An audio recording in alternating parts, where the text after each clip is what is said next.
The Listeners, by Walter de la Mare. Is there anybody there, said the traveler, knocking on the moonlit door, and his horse in the silence champed the grasses of the forest's ferny floor, and a bird flew up out of the turret, above the traveler's head.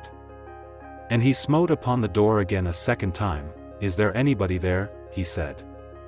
But no one descended to the traveler, no head from the leaf-fringed sill leaned over and looked into his grey eyes, where he stood perplexed and still. But only a host of phantom listeners, that dwelt in the lone house then, stood listening in the quiet of the moonlight, to that voice from the world of men.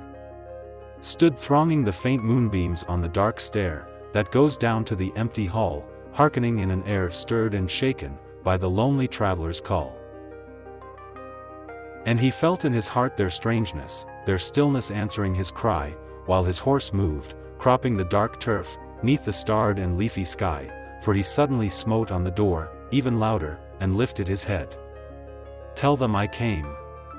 And no one answered, that I kept my word, he said. Never the least stir made the listeners, though every word he spake, fell echoing through the shadowiness of the still house, from the one man left awake.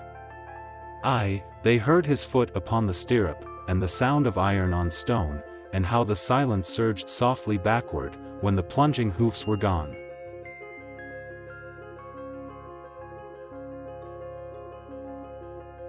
The poem, The Listeners, is known for its enigmatic and open-ended nature. It leaves readers with a sense of unanswered questions and a feeling of the unknown. The poem's themes often revolve around themes of isolation, communication, and the mysteries of existence, but it doesn't provide concrete answers, leaving room for interpretation and discussion.